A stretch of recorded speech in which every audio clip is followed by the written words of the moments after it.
Hi everybody, good afternoon. My name is Ricardo Cruz and I represent Complete Auto Reports and Joe-Man Auto Service. So today we're going to show you why we think the 7-step ADAS method is important, and the most important part is the left side line. So here in front of me I have a 2020 Toyota RAV4. We've already performed an alignment on this vehicle, or radar alignment, radar calibration on this vehicle, and we're going to kind of go over some of the steps that we did.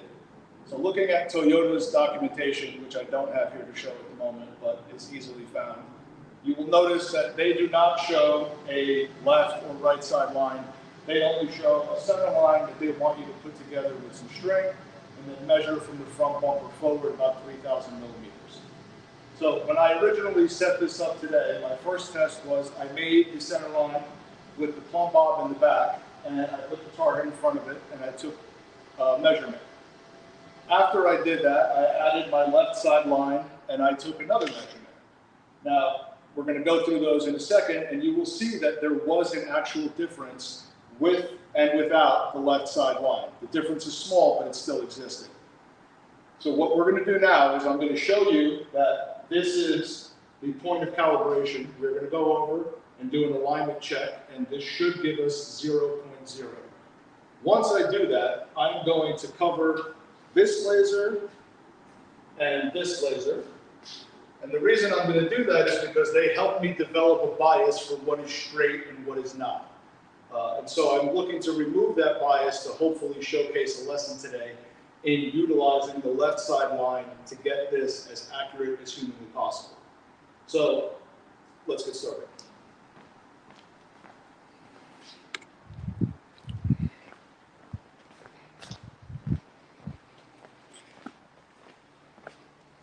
So today we are utilizing Texa software, and this is the confirmation, but we will do it again so everybody sees there is no stage here.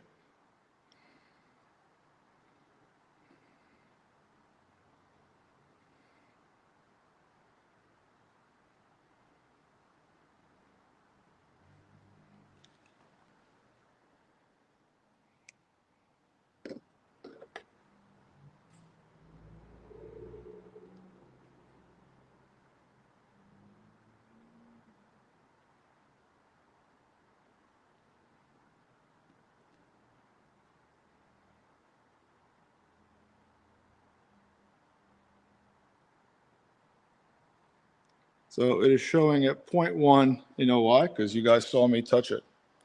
So because I touched it, I slightly affected it. So I'm going to put this down and adjust it again to see if we can't get that to 0.0 the way it was before.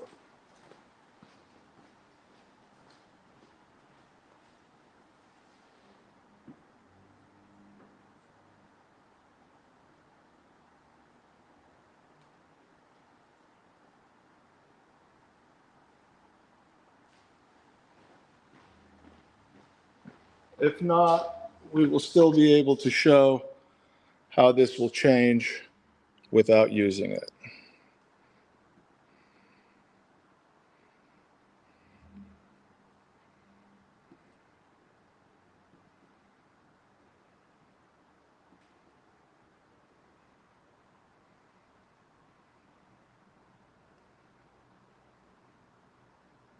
Nope, still at 0.1. So I'm not going to mess with this, but we're going to use this as the example. So now I'm going to do exactly as I said. I'm going to put the camera down because obviously me touching that before affected how it's positioned. And since the goal is to show you how the left side line helps, we're going to start that now. So I'm going to cover this laser, and I'm going to cover this laser. Remove this target, remove my tape measure.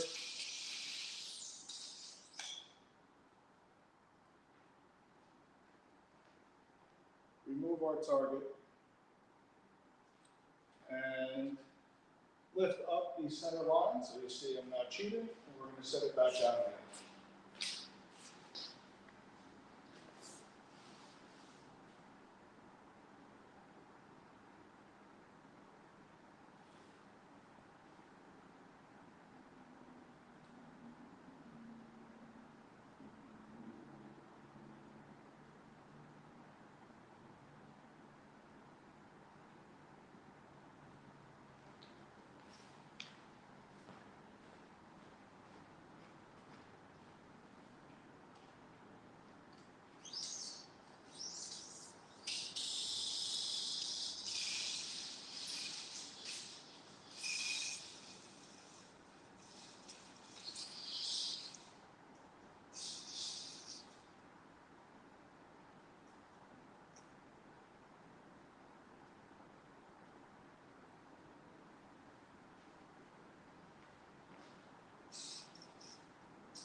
So here I am set up, no right side line. You can see we are lined up here, and we go down 3,000 millimeters there, which is kind of in line with the ending of the bumper. And I don't think you'll be able to see it because of the angle, but I am hitting the plumb bob back there. So now, let's see what we look like here.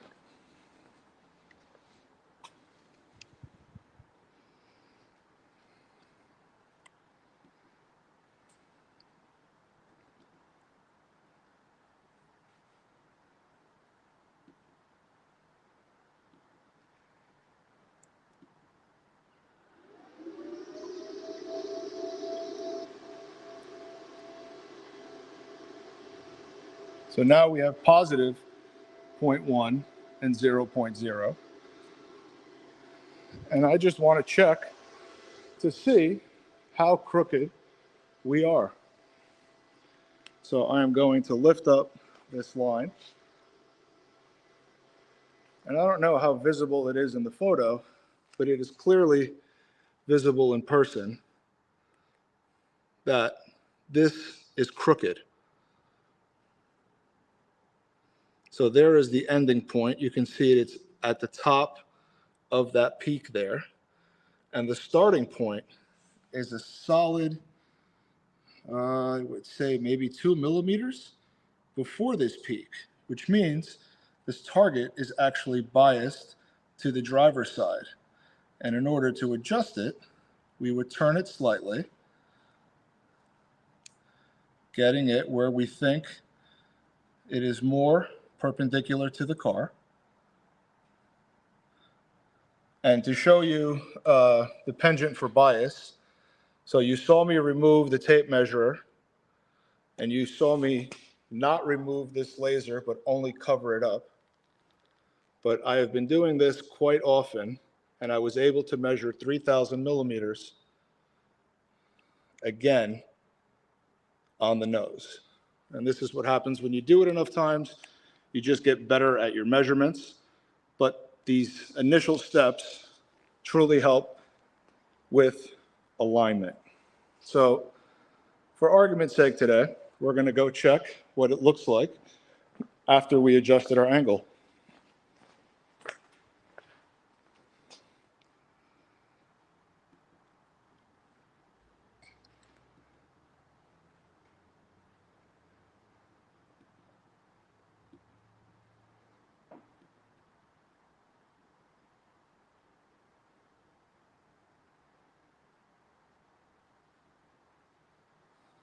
No changes today, at least here, but everybody saw the difference in alignment there.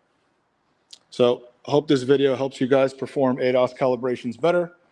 Truly believe the 7-step method is the way that we can all perform accurate and profitable radar and ADAS calibrations in general. If you have any questions, feel free to reach out. Have a great day, everybody.